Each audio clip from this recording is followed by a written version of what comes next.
بعد فأعوذ بالله السميع العليم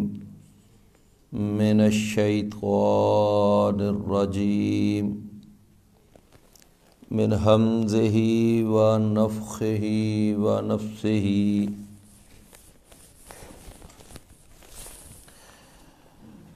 النبي أولى بالمؤمنين من أنفسهم وأزواجه أمهاتهم وأولو الأرحام بعضهم أولى ببعض في كتاب الله من المؤمنين والمهاجرين إلا أن تفعلوا إلى أوليائكم معروفا كان ذلك في الكتاب مسطورا النبی یہ نبی یعنی محمد الرسول اللہ صلی اللہ علیہ وسلم اولا بالمؤمنین زیادہ حقدار ہیں مومنین کے ہاں من انفسہم ان کی جانوں سے بھی وَأَزْوَاجُهُ اور اس کی بیویاں اُمَّہَاتُهُمْ وہ مومنوں کی مائیں ہیں وَأُولُو الْأَرْحَامِ بَعْضُهُمْ أَوْلَى بِبَعْضٍ اور رشتہ دار ان کا بعض زیادہ حق رکھتا ہے بعض کے ساتھ فی کتاب اللہ اللہ تعالیٰ کی کتاب میں من المؤمنین والمہاجرین مومنوں سے اور مہاجروں سے الا ان تفعلوا الى اولیائکم معروفا مگر یہ کہ تم اپنے دوستوں کی طرف کوئی نیکی کر دو کان ذالک فی الکتاب مسطورا یہ کتاب میں لوح محفوظ میں لکھا ہوا ہے سورۃ الاحزاب کی یہ 6ٹھی آیت ہے اور پہلا رکوع ہے اور اس رکوع کے اوپر آج یہ تیسرا درس ہے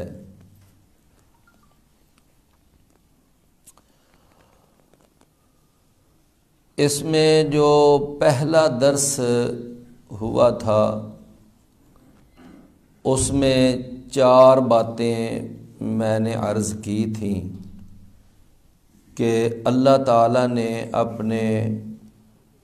آخری پیغمبر اور سب سے اعلیٰ اور افضل پیغمبر سید الاولین والآخرین امام الانبیاء والمرسلین خاتم النبیین امام اعظم قائد اعظم مرشد اعظم مجاہد اعظم جناب محمد الرسول اللہ صلی اللہ علیہ وسلم کو 4 حکم دیے ہیں پہلی 3 آیات میں۔ ایک حکم تو یہ کہ اے نبی صلی اللہ علیہ وسلم اللہ سے ڈریے، اللہ سے ڈر جائیے، اور دوسرا حکم یہ تھا کہ کافروں اور منافقوں کی بات نہیں ماننی۔ تیسرا حکم یہ تھا کہ جو آپ کی طرف وحی کی گئی ہے اس کی پیروی کیجیے، اور چوتھا حکم یہ تھا کہ اللہ پر توکل کیجیے۔ میں نے اس درس میں یہ بات عرض کی تھی کہ یہ چاروں باتیں بیان کرتے وقت اللہ نے مخاطب تو محمد کریم صلی اللہ علیہ وسلم کو کیا ہے، لیکن یہ ساری باتیں در حقیقت امت کو سمجھائی ہیں، اور اس کے اندر پھر ایک یہ بات ہوئی تھی کہ نبی صلی اللہ علیہ وسلم کی امت میں سے 70,000 کی تعداد ان افراد کی ہوگی جو بغیر حساب اور عذاب کے جنت میں جائیں گے، جو نہ تو کوئی ناجائز دم کرتے ہیں، نہ کرواتے ہیں، نہ وہ اپنے جسم کو داغتے ہیں، اور نہ ہی وہ یعنی کوئی اس طرح کی بدشگونی پکڑتے ہیں، اور اللہ کے اوپر وہ توکل کرتے ہیں۔ دوسرے درس کے اندر میں نے اسی رکوع کے حوالے سے یہ 4 باتیں ہی بیان کی تھیں کہ ایک بات تو یہ ہے کہ اگر کوئی آدمی اپنی بیوی کو ماں کہہ بیٹھتا ہے تو یہ اس کا عمل اچھا نہیں ہے، اسلام کہتا ہے یہ وقتی طور پر اس پر حرام ہے، جب تک یہ وہ جرمانہ ادا نہیں کرے گا جو اسلام نے لاگو کیا ہے کہ یا تو ایک گردن آزاد کرے، یا 2 ماہ کے روزے رکھے، یا 60 مسکینوں کو کھانا کھلائے۔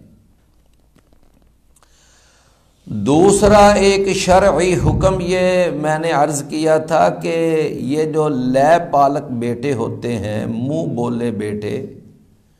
یہ اگرچہ منہ بولا بیٹا کسی کو بنا لینا یہ کوئی حرام نہیں، لیکن اس کو حقیقی بیٹے کا درجہ دے دینا یہ اسلام نے منع کیا ہے۔ اور تیسری بات جو پچھلے درس میں ہوئی تھی کہ کچھ ایسے کام ہیں جن پر اللہ پکڑ نہیں کرتا، خطا سے کوئی کام ہو جائے، بھول کر کوئی کام ہو جائے، کسی کو مجبور کر کے کوئی کام کروا لیا جائے، سوئے ہوئے کوئی بندہ کام کر دیتا ہے، غشی کی حالت میں، نابالغ عمر میں، وسوسے پر پابند یعنی کوئی پکڑ نہیں ہے، اور اسی طرح یمین لغو پر بھی اللہ نے پکڑ نہیں۔ پیارے بھائیو، چوتھی بات یہ تھی کہ جو رشتہ دار ہیں اب وہ ایک دوسرے کے وارث بنیں گے، جو اسلام کے شروع کے دور کے اندر مواخات کا سلسلہ تھا وہ اللہ نے منسوخ کر دیا۔ اب یہ ہے کہ آج کے اس درس میں آپ ماشاءاللہ اتنی سردی میں تشریف لائے ہیں، تو میں نے انشاءاللہ اپنے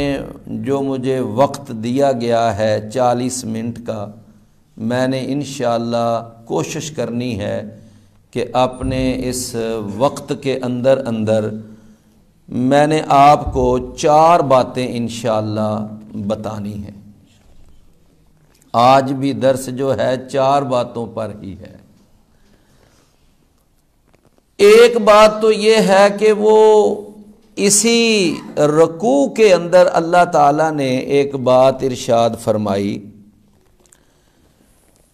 کہ جس کا تعلق جو ہے نا ایسے سمجھ لیں کہ وہ ایک بقیہ ہے، کہ اللہ تعالیٰ نے فرمایا نا کہ یہ جو لیب پالک بیٹے ہیں ان کو تم نے حقیقی بیٹا نہیں سمجھنا، اور ان کے ناموں کے آگے تم نے اپنا نام بھی نہیں لگانا، اس کا جو اصل باپ ہے نا اس کا نام لگانا ہے۔ لیکن یہ ہے کہ اگر کوئی ایسا کیس ہو کہ اگر تمہیں باپ کے اصل باپ کے نام کا پتہ نہیں ہے تو پھر تم اب کیا کرو گے؟ تو فرمایا پھر تم اس کو اپنا دینی بھائی سمجھو اور اس کو اپنا دوست سمجھو۔ دیکھیے قرآن مجید کے یہ الفاظ ہیں کہ ادعوہم لآبائہم ہو اقسط عند اللہ، کہ تم اپنے ان بیٹوں کو پکارو، ان کو منسوب کرو ان کے باپوں کی طرف منسوب کر کے۔ ہوا اقسط عند اللہ، یہ اللہ کے ہاں زیادہ انصاف والی بات ہے۔ فَإِن لَّمْ تَعْلَمُوا آبَاءَهُمْ، پس اگر تم ان کے باپوں کو نہیں جانتے کہ ان کا اصل باپ اب اس کا کون ہے، فرمایا فَإِخْوَانُكُمْ فِي الدِّينِ، تو وہ تمہارے دینی بھائی ہیں، وَمَوَالِيكُمْ، اور وہ تمہارے دوست ہیں۔ رسول اللہ صلی اللہ علیہ وسلم جب 1400 صحابہ کو لے کر حدیبیہ کے مقام پر پہنچے اور مشرکین مکہ نے آگے رکاوٹ کھڑی کر دی اور انہوں نے کہا کہ اے محمد صلی اللہ علیہ وسلم ہم آپ کو مکہ میں نہیں داخل ہونے دیں گے، آپ نے فرمایا کہ ہمارا ارادہ صرف عمرہ کرنے کا ہے، ہم عمرہ کریں گے اور واپس آ جائیں گے، مکے پر قبضہ کرنا ہمارا کوئی ہدف نہیں ہے، ہم اس وجہ سے نہیں آئے۔ لیکن انہوں نے کہا سوال ہی پیدا نہیں ہوتا، مذاکرات ہوئے، بالآخر صلح کا معاہدہ طے پا گیا۔ اس میں ایک بات یہ طے پائی کہ اس سال تم واپس چلے جاؤ اور اگلے سال آ کر عمرہ کر لینا۔ نبی صلی اللہ علیہ وسلم نے پھر اگلے سال آ کر عمرہ کیا، اور اس عمرے کو سیرت کی کتابوں میں لکھا جاتا ہے عمرۃ القضاء، کہ وہ آپ نے قضاء کے طور پر عمرہ کیا تھا، کہ ارادہ پہلے سال تھا لیکن رکاوٹ کھڑی ہو گئی، پھر اگلے سال جا کر عمرہ کیا۔